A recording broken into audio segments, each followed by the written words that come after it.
बोलो जयकारा बोल मेरे श्री गुरु महाराज की जय। बोलो साचे दरबार की जय। बोलो श्री आनंदपुर वासी भगवान की जय। सौभाग्यशाली गुरुमुख सज्जन मंडली, इसी प्रकार अपने मन एवं चित्त की समस्त वृत्तियों को एकाग्र रखते हुए अपना ध्यान सम्मुख विराजमान श्री श्री 108 श्री सद्गुरुदेव दाता दयाल जी महाराज जी की ओर लगाते हुए और अपनी मुख रचना को पवित्र करने हेतु एक बार मीठी और ऊंची स्वर में बोलिए जयकारा बोल मेरे श्री गुरु महाराज की जय। बोलो साचे दरबार की जय। महापुरुष फरमाते हैं, ए जीव, तू इस दुनिया में आया है। इस दुनिया में आके तू दुनिया के काम धंधों में लग गया है। दुनिया के काम धंधों में लगने के बाद तू अपना असली काम भूल चुका है। असली काम भूल चुका है और उस काम को ना करने के बावजूद तू जो संसारी काम कर रहा है जिससे तुझे दुख ही मिल रहा है, क्या संसारी काम करने के बाद तुझे सच्चे सुख की प्राप्ति हुई?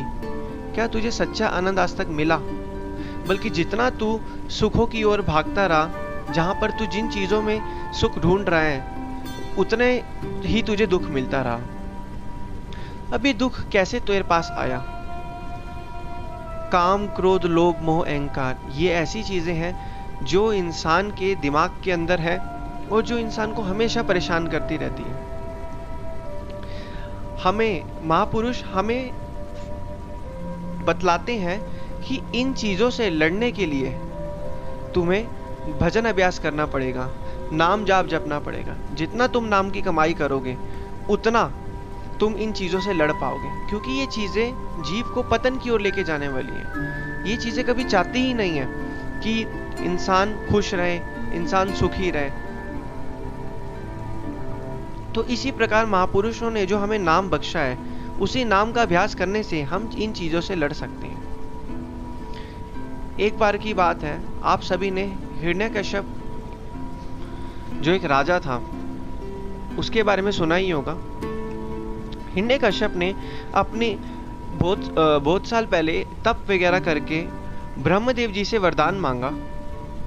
जब उन्होंने ब्रह्मदेव जी से वरदान मांगा तो उन्होंने वरदान में क्या मांगा कि मैं अमर और अजर बन जाऊं, ना ही मैं दिन में मरूं ना ही मैं रात में मरूं, ना ही सुबह मरूं ना ही शाम में मरूं, ना ही मैं घर के बाहर मरूं ना ही मैं घर के अंदर मरूं, ना ही मैं किसी शस्त्र से मरूं ना ही मैं किसी अस्त्र से मरूं। तो उन्होंने ऐसा वरदान मांग लिया। तो ऐसे वरदान करने के बाद हिरण्यकश्यप जो क्रूर राजा था, उसने राज करना चाहा। जब उसने राज किया तो उस प्रकार हिरण्यकश्यप का एक पुत्र जब प्रहलाद का जन्म हुआ, तो प्रहलाद शुरू से ही संस्कारी गुणों वाला था। वो शुरू से ही भगवान विष्णु जी की बंदगी और भजन अभ्यास में लीन रहता था। हिरण्यकश्यप जो प्रहलाद के पिता थे, वो चाहते थे कि ये भगवान विष्णु जी की पूजा ना करके मेरी पूजा करे, लोग मुझे माने। हिरण्यकश्यप यही चाहता था कि पूरी दुनिया उसे पूजे, लोग उसे ही भगवान माने।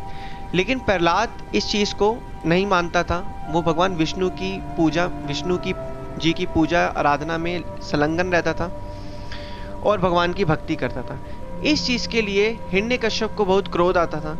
हिरण्यकश्यप ने बहुत बार अपने पुत्र प्रहलाद को मरवाने की कोशिश की।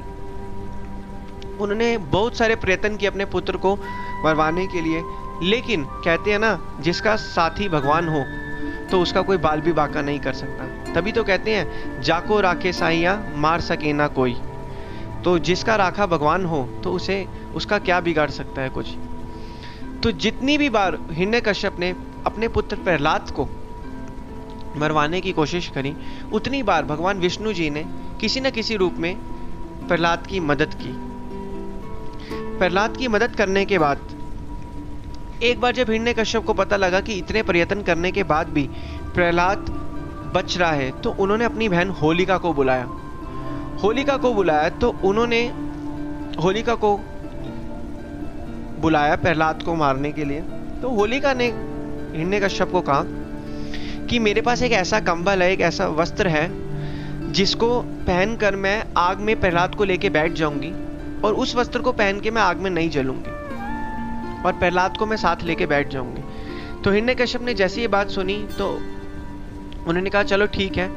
तो होलिका जो थी वो प्रहलाद को लेके जलती हुई आग की लौ के अंदर बैठ गई और उसने वो कंबल से जो था, वस्त्र था, जो भी था, वो अपने पूरे शरीर को उससे ढक लिया जिससे उसे आग की लपटों से वो बच ले और प्रहलाद को लेके वो बैठ गई क्योंकि वो प्रहलाद को मारना चाहती थी।